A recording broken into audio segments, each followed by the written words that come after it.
Hi friends, എല്ലാവർക്കും എൻ്റെ ചാനലിലേക്ക് സ്വാഗതം. നമ്മൾ ഇന്നിവിടെ ഉണ്ടാക്കാൻ പോകുന്ന ഒരു ബോയാണ് ഉണ്ടാക്കാൻ പോകുന്നത്. ഫസ്റ്റ് ഞാൻ ഉണ്ടാക്കിയൊരു ബോ നിങ്ങളെ കാണിക്കാവുന്നതാണ്. ഇതാണ് ബോയ. ഇതിൻ്റെ വീഡിയോ പിന്നെ ഇടുന്നതായിരിക്കും. ഇനി നമുക്ക് ആവശ്യമുള്ള സാധനങ്ങൾ ഒരു ബോയാണ്, പ്ലെയിൻ ബോയ. ഇതിൻ്റെ പല പല കളറൊക്കെ കിട്ടും. ഞാനിപ്പോൾ വൈറ്റാണ് എടുത്തിരിക്കുന്നത്.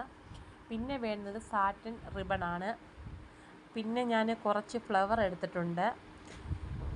പിന്നെ വേണ്ടുന്നത് നമുക്ക് ഈ പശയാണ് വേണ്ടുന്നത്. ഇത് കുറച്ചേ ഉള്ളൂ. കാരണമെന്ന് വെച്ചാൽ എനിക്ക് പനി ആയതുകൊണ്ട് ഞാൻ ടൗണിൽ പോയില്ല സാധനം മേടിക്കാൻ. അതിന് ചിലപ്പോൾ നമുക്ക് അത് തികയാതെ വന്നാൽ ഞാൻ അതിന് പകരമായിട്ട് ഗ്ലൂ ഗണ്ണും കൂടെ ഉപയോഗിക്കുന്നുണ്ട്.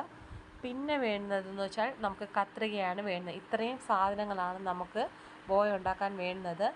അപ്പോൾ നമുക്ക് ബോയ ഉണ്ടാക്കാം. അന്നേരം നമ്മൾ ആദ്യം ആ ബോയ്ക്കകത്ത് നമ്മളാണെങ്കിൽ ഈ സാറ്റിൻ റിബൺ ആണെങ്കിൽ അതിനകത്ത് നമ്മൾ ചുറ്റിയെടുക്കുകയാണ് ചെയ്യുന്നത്. അപ്പോൾ നമുക്ക് ചുറ്റിയെടുത്തിട്ട് വരാം. അപ്പോൾ നമ്മളാണെങ്കിൽ ബോ ചുറ്റിയെടുത്തിട്ട് വന്നിട്ടുണ്ട്. ഇനി നമുക്ക് അതിനകത്ത് ഫ്ലവർ പിടിപ്പിക്കുന്നത് എങ്ങനെയാണെന്നുള്ളത് കാണിക്കാം. അന്നേരം നമ്മൾ ഈ ഫ്ലവർ ഒട്ടിച്ചു കൊടുക്കുകയാണ്. പക്ഷെ കുറച്ചേ ഉള്ളൂ.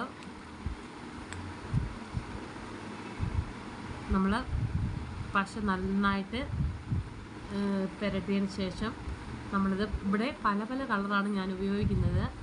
നിങ്ങൾക്ക് വേണമെങ്കിൽ ഒരു കളർ വേണമെങ്കിൽ യൂസ് ചെയ്യാം. നമ്മൾ ഇങ്ങനെയാണ് അത് ഒട്ടിച്ചു കൊടുക്കുന്നത്. അപ്പോൾ നമുക്ക് ഇത് മൊത്തത്തിലൊന്ന് ഒട്ടിക്കാം. അപ്പോൾ ഇതാണ് നമ്മളുടെ ഫൈനൽ ലുക്ക്. നിങ്ങൾക്ക് വേണമെങ്കിൽ എത്ര പൂ വേണമെങ്കിലും വെക്കാം. ഇപ്പം ഞാൻ 4 വെച്ചിട്ടുള്ളൂ. അന്നേരം എല്ലാവരും ഈ ചാനൽ കാണുക, സബ്സ്ക്രൈബ് ചെയ്യുക, ഞങ്ങളെ സപ്പോർട്ട് ചെയ്യുക, ലൈക്ക് ചെയ്യുക. അന്നേരം പുതിയ വീഡിയോ ആയിട്ട് വരുന്നതായിരിക്കും. സ്റ്റിച്ചിങ്ങിൻ്റെയും എംബ്രോയ്ഡറി വർക്ക്, അതുപോലാണെങ്കിൽ പുതിയ പുതിയ ഫ്ലവർ ഉണ്ടാക്കുന്ന ആ വീഡിയോ ഒക്കെ ആയിട്ട് വരുന്നതായിരിക്കും. അപ്പോൾ എല്ലാവരും ഞങ്ങളെ സപ്പോർട്ട് ചെയ്യുക. അപ്പോൾ ശരി, ഓക്കെ.